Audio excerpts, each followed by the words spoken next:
Hello and welcome to the second episode of Elektor Lab Talk with today, as you can see, me, Mathias Claussen, and not in this building, but a little bit outside of Aachen, we have Jens Nickel in his small home studio. Hi, Matthias. Yes, thank you. Yes, due to corona infection, I cannot be with you in the studio, but I'm well again.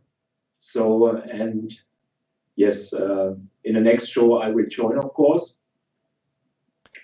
I'm sitting here in my studio, which is mainly dedicated for DJ streaming, for DJ videos. And as you can see, I'm sitting here in the beautiful city of Cologne. And yes, I am looking forward to presenting you also some things here on my desk. Okay, so I got a few remarks about the audio. It seems that I'm just on the left side hearable, so that needs to be optimized. A few things, it's getting better, at least this time.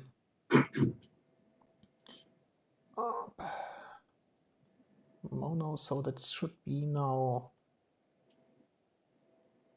Yeah. So it should be now fully stereo. So left and right audio. Yep. Small setbacks, but we're getting better. At least now we noticed at the beginning of the show. Yeah. So we have prepared a few things for you at this point.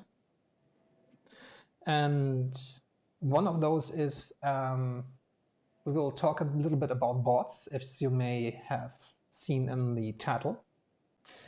And talking about boards, Jens, you may like to hear we have a little sponsor for this episode. This episode is brought to you by LPN, Latterplatte Nord GmbH. If you are looking for a supplier that can deliver you PCBs made in Germany or from the worldwide market, this is your choice. They can also offer additional services around the PCB manufacturing facilities they have. So if you like to give them a call and ask for their services.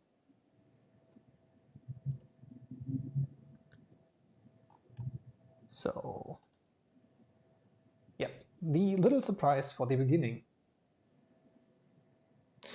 Yeah, we came to the talk about the boards as last time in the chat somebody asked if I would like to start ARM development, what should I choose? But that's more for the middle part. We have also the point where we could talk about the upcoming or the current available Elektor issue. I think you have something in mind, like the cover topic. And we will talk about the upcoming summer circuits, or the half-glider heft, as that's what's originally called in Dutch. So, what would you like to begin with? The summer circuit issue or the current Elektor issue?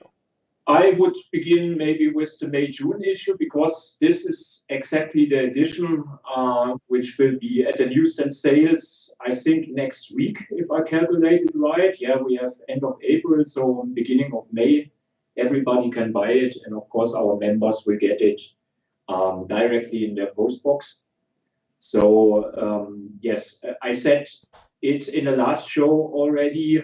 Matthias, you was the author. You were the author of the cover story, and yeah, it's about IoT. Yes, our main focus for the May, June issue is in the Internet of Things. And yeah, it was our intention that more and more people can make first steps in this very interesting field. It was a buzzword for years. Now I think it came to reality step by step. So yeah, I think everybody who had fun in electronics, who have fun in developing, should know a little bit about the Internet of Things. And you write a nice story, actually, Matthias. Yep, with a nice step-by-step approach. Yep, as I saw. I think that's another circuit.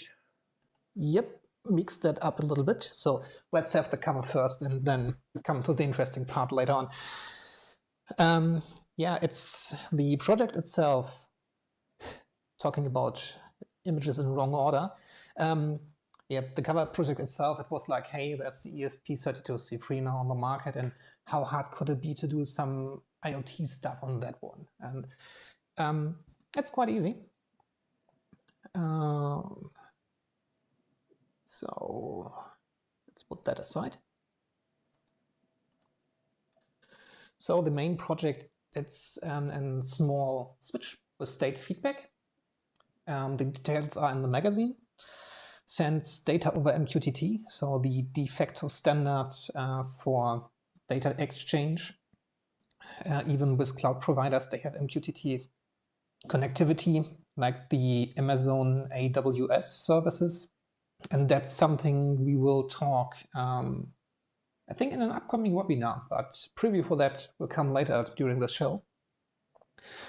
And yeah, you can see how the system works. You have one device or one node that is registering a button click or whatsoever and transferring that to a server that's somewhere.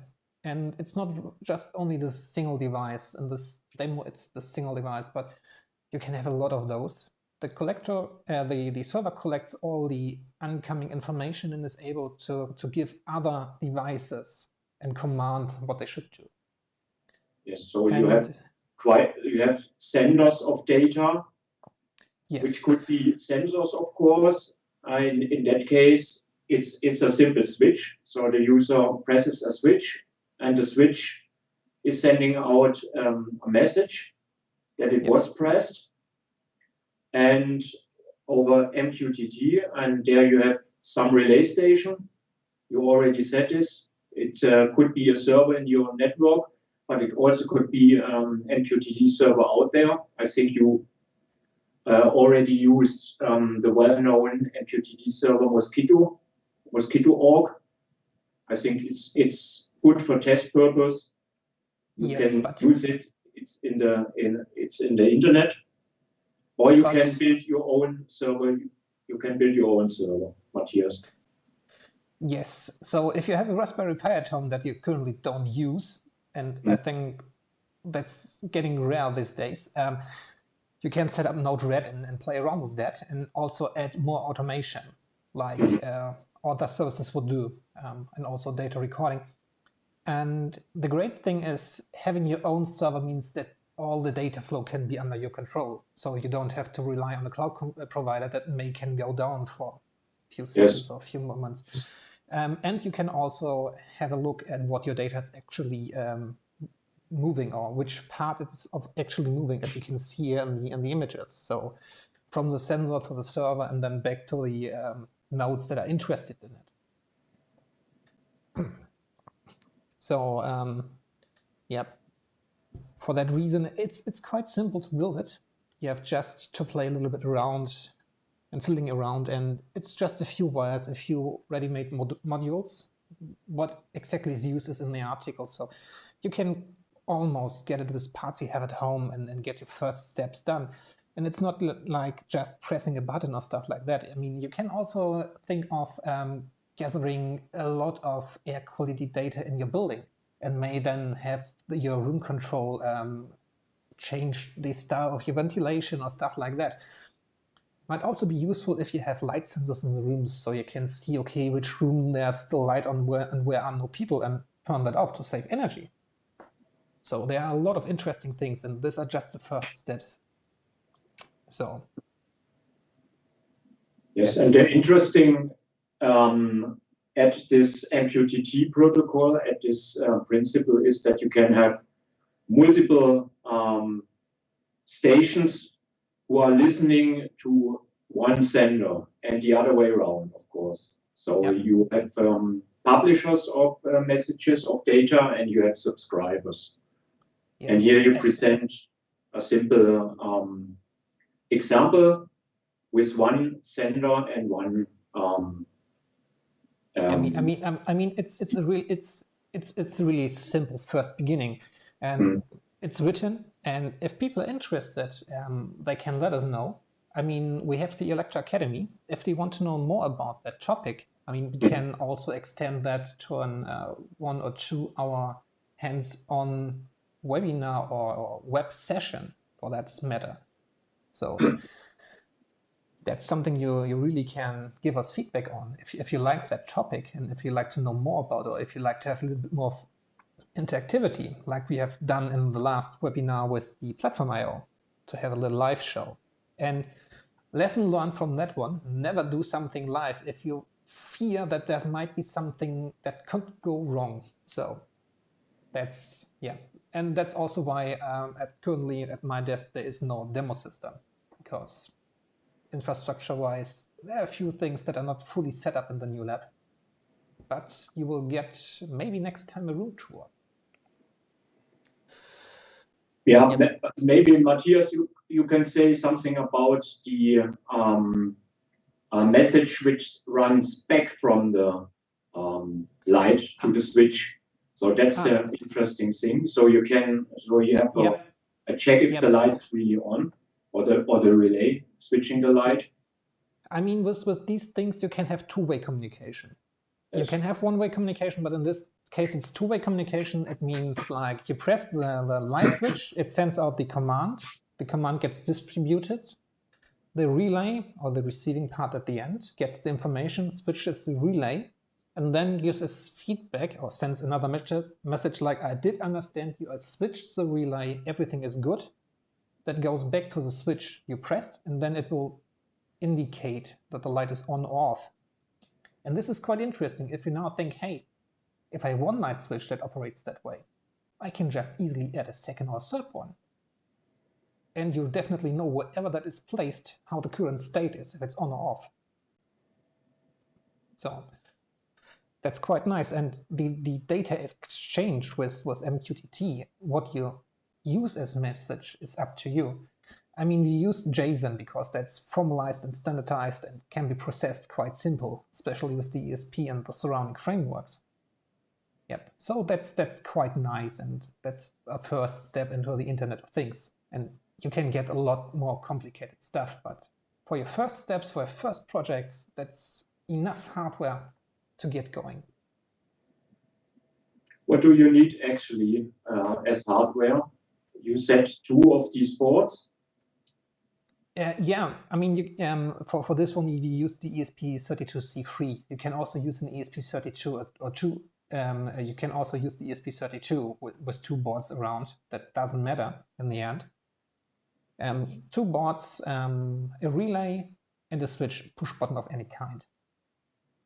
And a little bit of software, and that's it.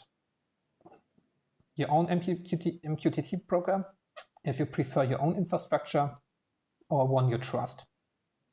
And then you can just use a Raspberry Pi running this program. Yeah, for example. So, as said, not much material used. It's more like, what do I need to bolt together to make it work?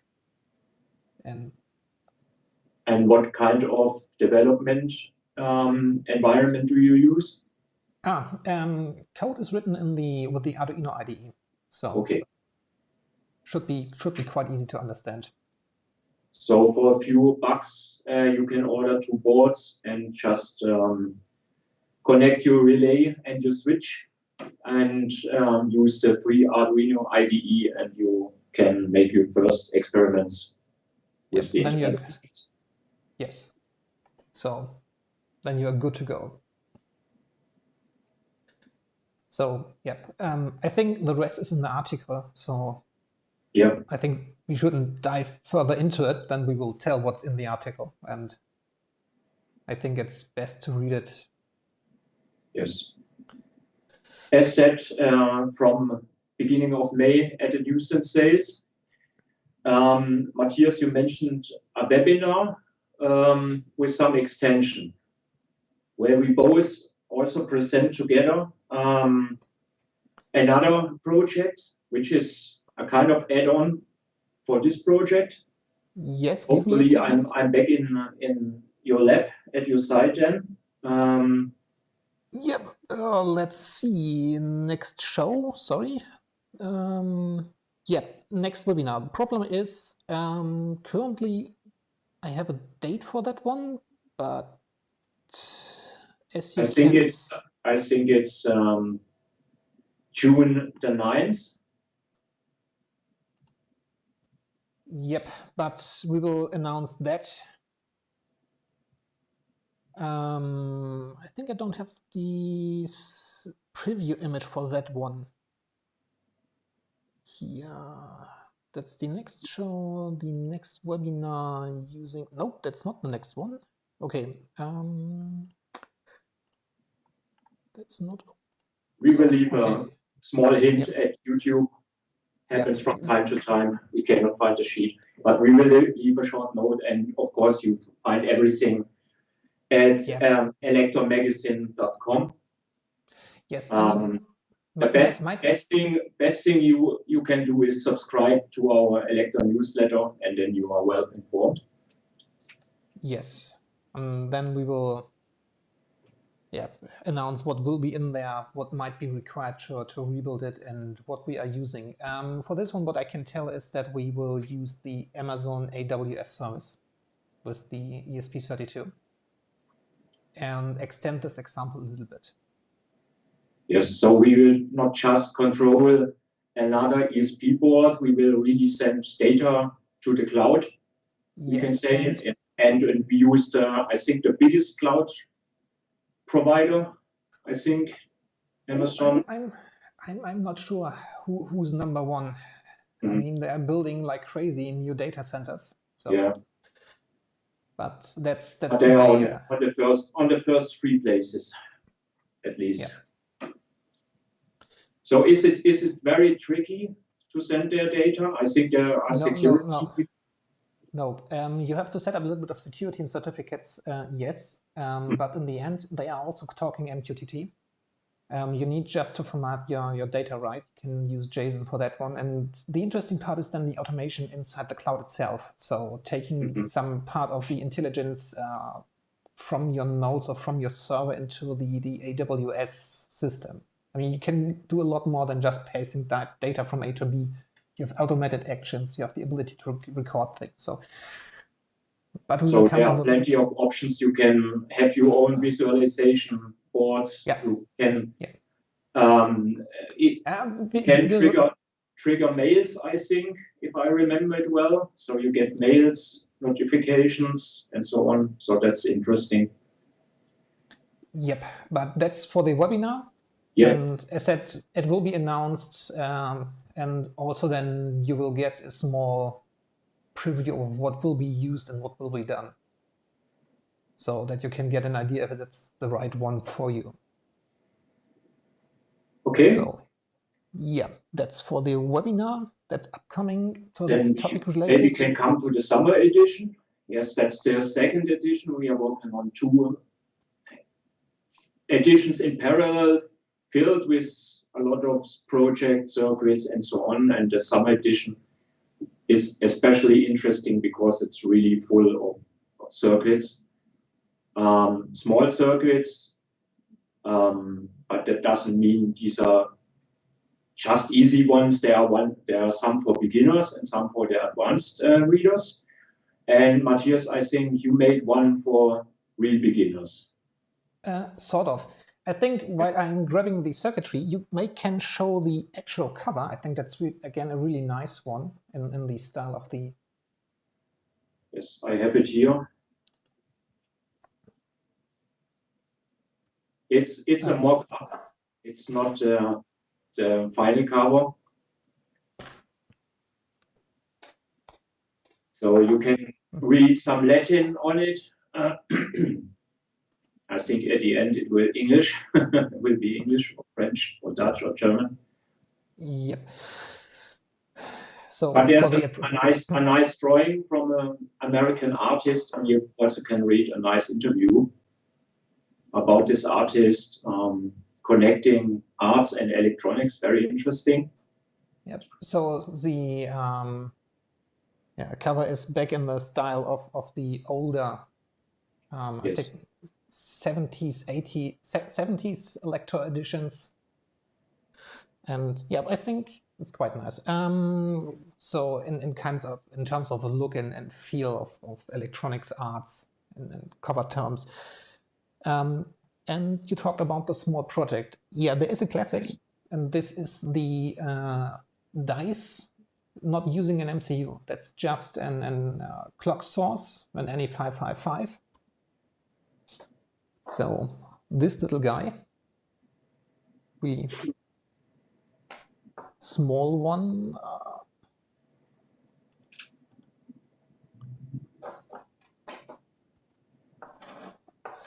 So this little circuitry, so the lightning key. Oh, I just broke an LED. Nice thing. Yep. Small circuitry, just components on the back. This is done fully in SMD. So if you want to try SMD soldering, this can be hand soldered. I've done it as hand soldering.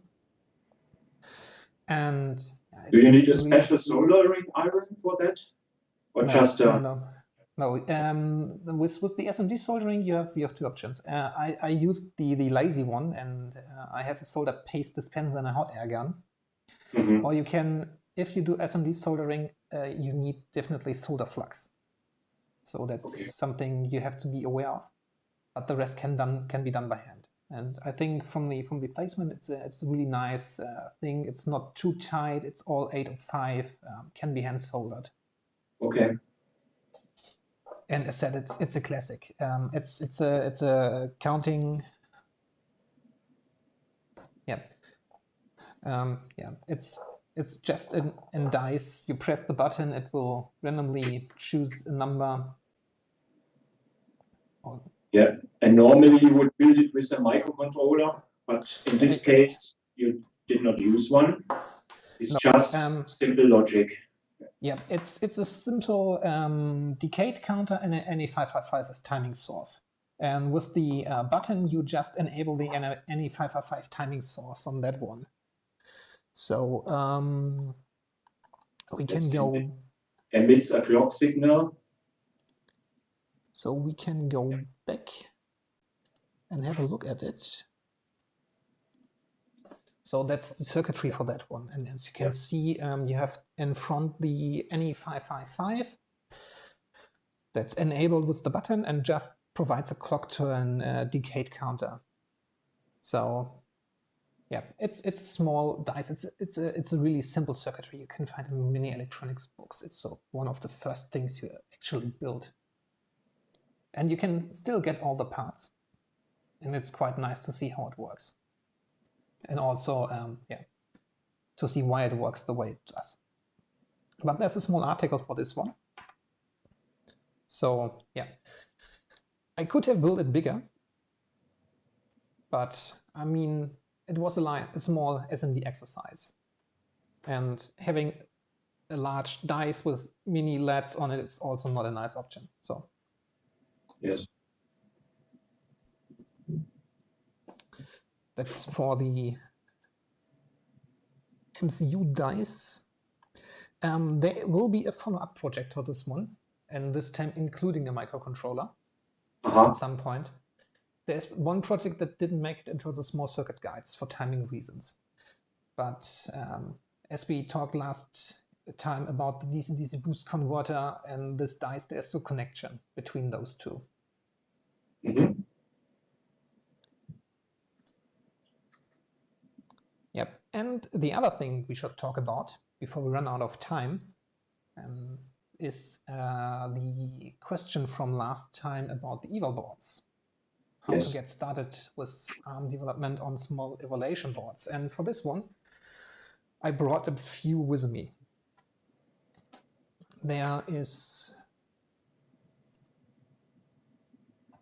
so you have, I mean, two kind of classic ones. One is the Blue Pill, STM32 based Blue Pill board. Before the chip crisis, those were around €4, including USB cable and also maybe some additional stuff. Uses an STM32 Cortex M3 microcontroller. You find a lot of information for this one. You can program it with the Arduino IDE. You can program it in C. You can program it in Rust. Has connections for debug header. So a lot of documentation, a lot of samples around that one. And it's quite an easy one to understand. And has a lot of nice peripherals like CAN, SPI, I2C, general GPIOs, USB as well. Comes with an included bootloader, so you can update the firmware without the need to have a debugger attached. Problem is with the chip shortage, those have gone up to 12 or 15 euros, if you can get any currently. So, but it's still a really, really nice microcontroller to use, or a really nice board to use for beginners. The other one that looks Matthias, quite simple. just one question. I think you said this board was once $4 or something like that. Yeah, just for. How do they manage it to make it so cheap? Do they pay something on top? I have no idea. The interesting question with the boards you get, the STM controller on it, is it a genuine one? Is it a rejected one? So is it a controller that works but has issues? Mm-hmm. I have no idea. Definitely not. How to get that stuff for that price on a PCB? I mean, currently, if you want to get a few of those, 15 euros and above. Okay. But it's a nice entry into the Cortex or ARM world for microcontrollers. The second one, which is similar in shape, looks similar, is the Raspberry Pi Pico. Okay. Also Cortex M CPU cores, but Cortex M0, so smaller, less instructions. So in a few things, I won't say less powerful, but less instructions to use. A little bit different architecture, but with the M0 Plus, and also with 2 cores on the Pico, a lot of processing power still. And those can run unofficially up to 250 megahertz, so really, really fast. Nice peripheral set, just SPI, I2C, UARTs, and the PO state machine. So you can have also another peripherals with the state machines inside the chip. Easy to use, easy to get started with, really, really good documentation. So for a long time, I've not seen an MC with a kind of that good documentation around it. And you actually can get those for 5 euros, around 5 euro-ish. They are available and they work really, really nice. So these are the small ones that you can use. There are bigger ones, like, for example, once upon a time, you may remember the Arduino Duo. Yeah. They are around 40 euros for the board. The SAM itself on it is also in Cortex M3, has more I/O,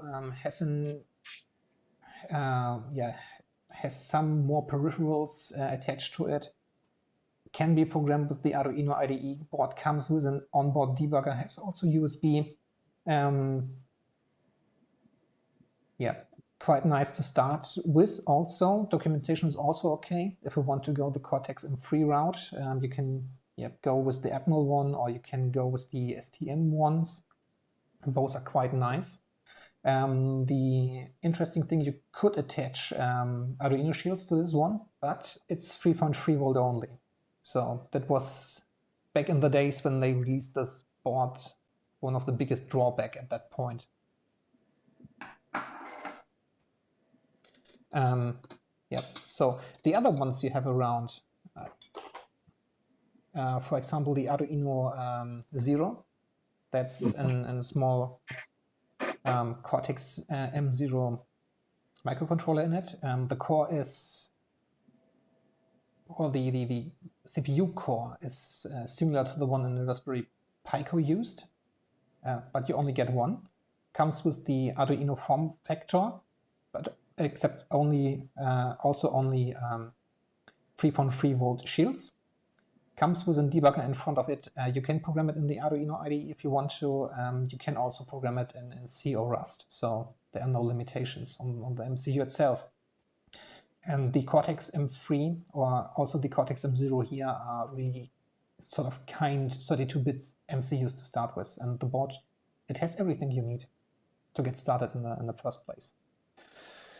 One thing to keep in mind, you have those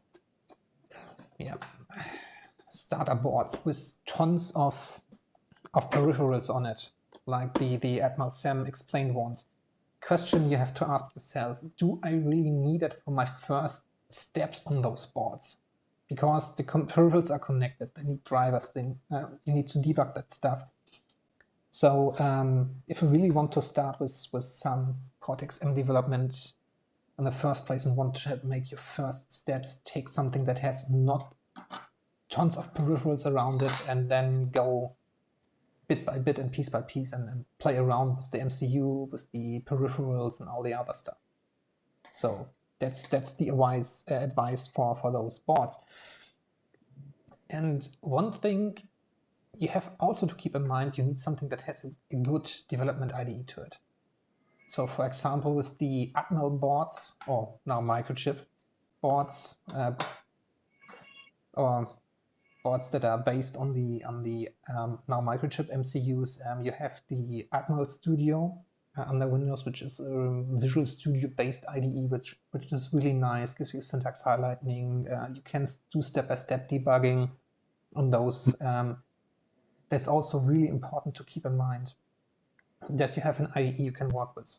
You have other boards that for other reasons are really, really nice. Like, for example, the Infineon ones, the XMC 1100 and 1400 ones. Those MCUs have the great advantage that they can run from 1.8 to 5.5 volts.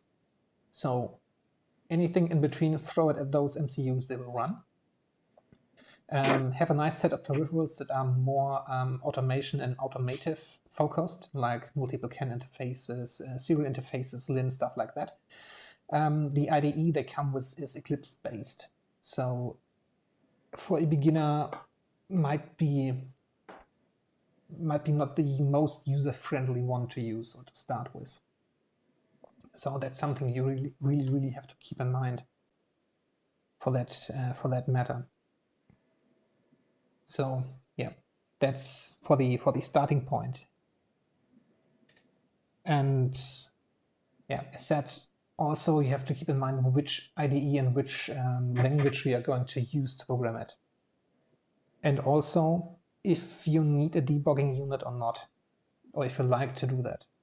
We have showed in the last webinar with Platform.io the step-by-step debugging. So the question is, do I need that? Or can I use other debugging techniques? And what benefits or what drawbacks are there? And for that, if you're interested in that, may head over to our Elektor Academy channel. In approximately 25 minutes, there is a session starting about debugging with Arduino, or debugging techniques, from our colleague Stuart, and he will show and guide how to debug codes and give you ideas how to do that. And it's also applicable not just to the Arduino code, but also to other coding styles. So okay. Matthias, what about this embed environment? For some years, we heard a lot about it. Is it still trendy, or the embed environments is still existing, and you can really use it. The question is for beginning with those MCUs, if it's the right step, because with the embed environment and a few MCUs, you really soon get in touch with an RTOS, a real-time operating system, like the embed OS. And yeah, that's going with a real-time operating system without knowing what the MCU is doing is kind of not easy task. I see. Because your operating system can take away a lot of pain you would usually have when going bare metal and doing multiple stuffs in networking and protocol decoding and stuff like that. But on the other hand, you have now with an RTOS a million new ways to get yourself into trouble. The Cortex M processor family, in terms of Cortex M0, Cortex M3, Cortex M4, built in a way that they are really real-time operating friendly, and that it's also really easy, if you know what you do, easy to understand what may got wrong at that point. But still, try your first steps bare metal, blinking a LED. As boring as that might sound, it's still the best way to get started. I see. All the other things, the more complicated things, do it a little bit later at that point. What would you recommend if somebody would like to start with, for example, FreeRTOS? What platform? Use one of the blue pills. That would be a nice one. It's really good supported. The chip is well known. You only have one processor core or one CPU core on this one, so it makes things a little bit easier to understand. So this is a real good choice for FreeRTOS. Also with the Zero is, you can start with those. And another option, if you want to go a step with an RTOS a bit further, you can also use the Pico. So that's also a good way to start it, as the MCUs are not that complicated. The more complicated the MCUs are, for example, if you then go to a Cortex M4F with a floating point unit, you got new things you have to keep in mind with an RTOS and to consider. So starting point, Cortex M3 or Cortex M0 Plus, really good CPU starting points. And with those two boards, though the blue pill be from the Cortex M3 family and the Pico being a good starting point for the M0 Plus family, that's the one I would give those people to play with in the first place. So that's the really nice thing about those boards. If you want to go with other things, if you want to do networking or that stuff, and if you have never programmed in Cortex M architecture before, use those small ones and get familiar with those things. Okay. Definitely. So yeah, that's what it is. I mean, the other point is these big evaluation boards with all the peripherals on it. I can grab it from the box. With all peripherals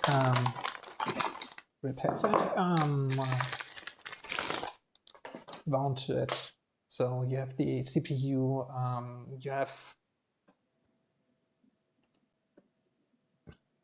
you have the MCU in the middle, that's in Cortex M7 one. You have the external memory RAM, you have Ethernet connectivity. It may sound really nice because you got more memory, you got more calculation power with those chips, but you also get a lot of new things you have to consider. So the more advanced the chips get, the more complicated it may be. And a Cortex M7 for a beginner is something I definitely would not recommend. You get into troubles you have not had in mind before, like cache inconsistency and stuff like that. So stick to the M3 and the M0 or the M0 Plus ones as a starting point, and if you know those and how those work, then you can transfer your knowledge to the bigger machines. I see. So, yeah. Also, if you are at some exhibitions and get the small Nucleo boards in your hands, they are also nice to use. So, the ST ones. Doesn't matter, comes with a debugger, comes with a nice Cortex M4 MCU, runs up to 170 megahertz with this one, so yeah, it's quite nice. And as said, for the first steps, doing Ethernet with those boards as your very first project, you may get the sample up and running, and then you will get into other problems with those. So start with the bare necessities and then work your way. That's the best. Also, if you start with those and get frustrated, you may get frustrated really easy and lose the drive to get any further into this one. That would be sad. Yeah, Matthias, thank you very much for this complete answer on the reader's question of the last show. Are there any new questions, by the way? Yep. Does anybody have experience with the propeller too? Yes, I have. Yeah. Or I did a first hands-on. That's still online at Elektor. So a 5-part chapter on the first hands-on. And the propeller 2 chips, at the point I had a look at those, where you could use the spin language or you can use assembly for those ones. And they are different.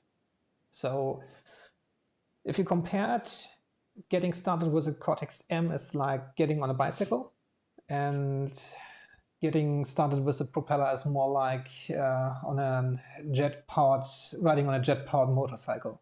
It has a lot of potential, it has a lot of power, but you really need to learn how to use it. So, yeah, they are nice chips, definitely. But the learning curve is different. So there are now C compilers for that one. Let's switch back to our main camera. There are now C compilers for that one that you can use, but it's not like you can use your C99 code one by one that you've written on another platform and put it on those chips. And also there is one, I think it's part 4 for the smart pins. So the peripherals, how they work. It's a whole different story. I mean, the smart pins called for a reason smart pins. I mean, there might be even a register that they will cook coffee at some point, but yeah, so a lot of thoughts have gone into that one. I think all your articles of the series are also online.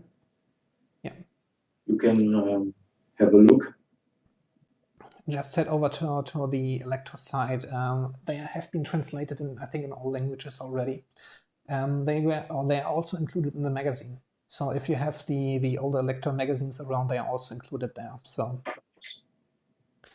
and yeah, the final conclusion was first put the propeller first aside and see how the tool chain will evolve. But for some special things, for some real-time applications, for some real-time pin control, really, really nice. Mm-hmm. But different, totally different beast. Mm-hmm. So yeah, more questions. I mean, we have talked about the ARM chips.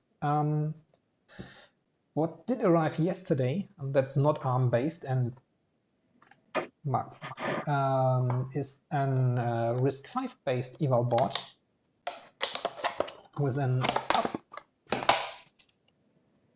WCH microcontroller on it, Ethernet, USB, all the stuff I want about, but don't use it as use Ethernet or USB as your first project. So yeah, the idea is to have in like upcoming weeks a look how to program it, how to set up the development environment, and if it's a quite nice tool or not. And maybe, and I'm not sure, we may get a few boards in the upcoming months, at least to our office, and they can give those away. But I'm not sure. That are just rumors for that point. So that was the small run through the eval board. If you're now interested in getting one, and I mean the Pico is in stock, also some STM boards and some of the Infineon boards, and the Infineon boards are quite interesting. So where is the...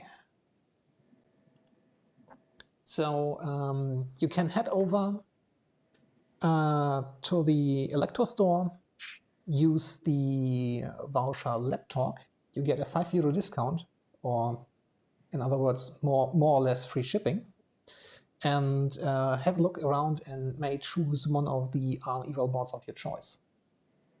So that might be a nice one at this point. We have also the Nucleo boards in our shop with the STM on it.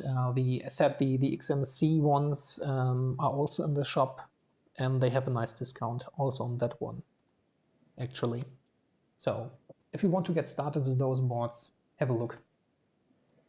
Might be quite nice.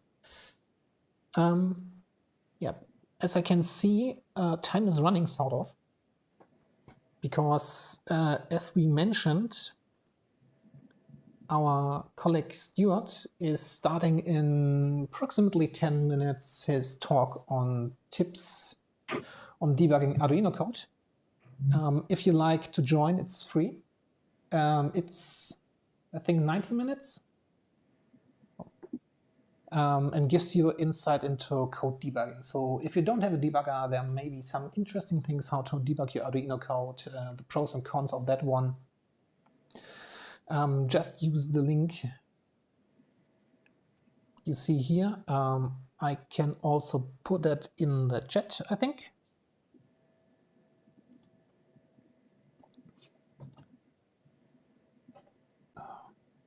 Not enough hands.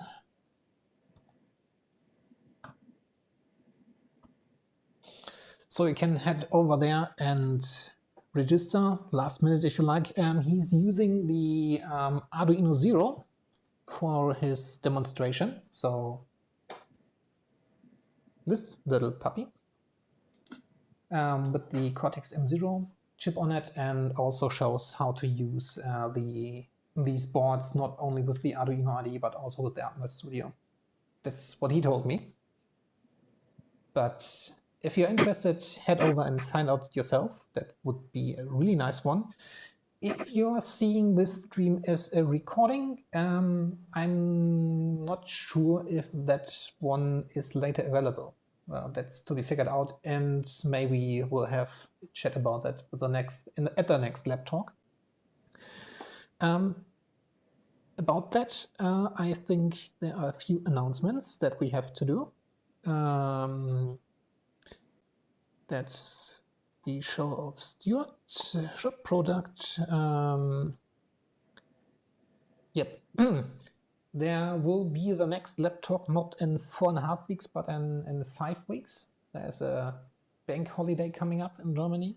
So next episode is on the 2nd of June. Same time, same person, at least the same amount of person. We may have a guest at that one. Yeah. If you have anything you like also to talk about or to talk with us about, leave us a comment or a note so we can include it in the next show. Would be great if you could step by In the meantime, hit the bell if you like to get notified when the next live stream will be.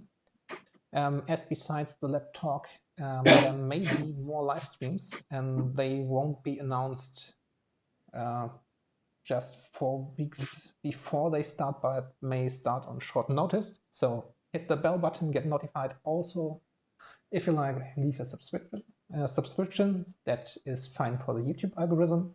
The algorithm likes that. And oh, nope. Wrong slide, definitely wrong slide. Yeah, with this announcements done, go to the Elektor site. There are more shows coming up. Yep, this one, yeah, a little bit splitted. It's best to have both persons in the same recording studio. Then one can do the. Yes, it was an emergency solution. Yep, but maybe you can switch my person to a full window, because I want to show off a little bit. Yeah. Oh, yeah.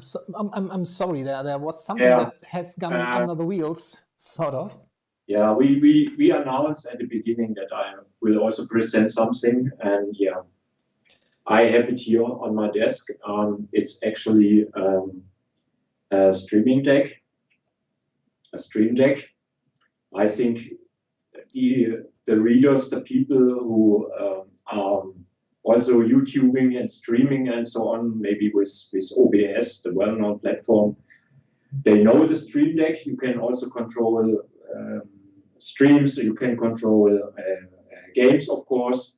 So these are actually keys, and you with small LC displays in there, and they are visualizing the function, but they can also visualize feedback. For example, if you have here a red button, that means that this camera is on. And yeah, how can you program it? There's a very nice tool. I discovered it when I watched YouTubing about streams and video and so on. It's called BitFocus Companion.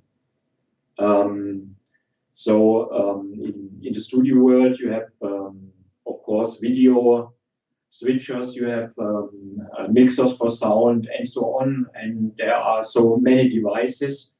And most of these devices can be controlled via the network. So via TCP/IP messages.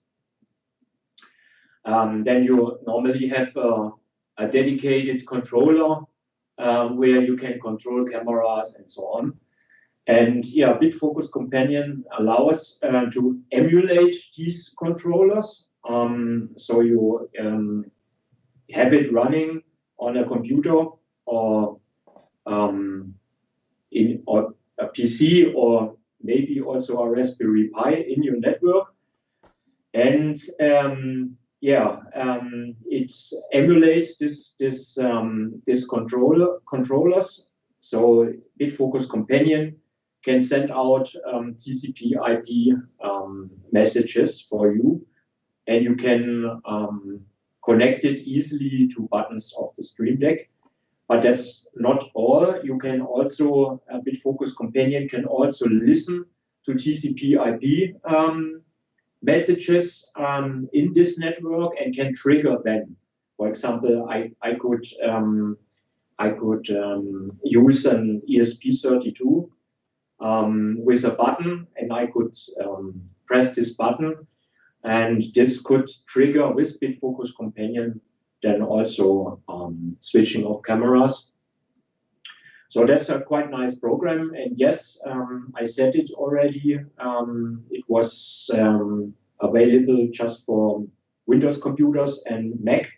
And now it's also running on Linux, on Raspberry Pi.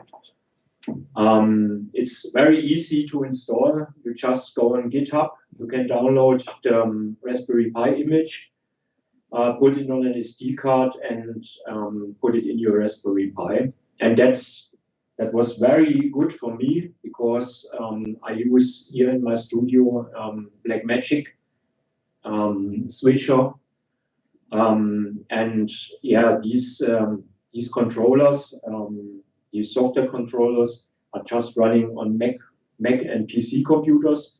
And now I can control the switcher by a Raspberry Pi and a Stream Deck connected to this Raspberry Pi. I just connect here Ethernet, and then I can switch easily cameras. So that's nice, because I know more and more electronic developers. They also want to show their things. They also want to make videos and so on. So more and more readers may be interested also in this part of the electronics world. I have seen you did a news item on the German MacPi side about it. Yes, because it's now running on a Raspberry Pi. I wrote a small news on our news platform macpi.de, so it's in German. It's also available in French and Dutch, because we have a sister magazine, MacPi, and Elektor, our company, is publishing MacPi in French, Dutch, and German. But I think I will also report on it on Elektor. So yes, as I already said, I'm in that field, and I'm keep learning and learning and learning. Of course, also in electronics. I also made first programs for the Raspberry Pi myself, of course, but it's not in a state that I can show it here, but maybe in later installments of the Lab Talk. Okay, Matthias, that was it for me. Yep, and then I think we have some minutes left, so you can really switch to Stuart's show. I will also do it. Yep. So at that point, I would say thanks for watching. If you watched it live, or if you watched the recording, may tune in the next time for the live show. And yeah, as said, may hit the notify bell, as we may have also some other events where we just stream live on a short notice, depending on the content. So stay tuned for that. And have a nice evening. Last words from you, Jens, as you are the guest technically for this show.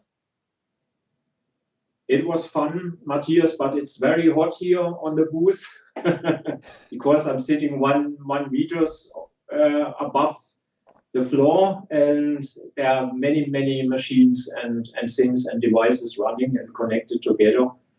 So yeah, I'm also happy when I can go to the floor again. Okay, then yeah. Thanks for the last, not yet fully last word, but thanks for this input. And yeah, let's go to the end scene. Thanks for watching. Bye-bye. Thanks for being at our chat. Also, see you next time. Bye.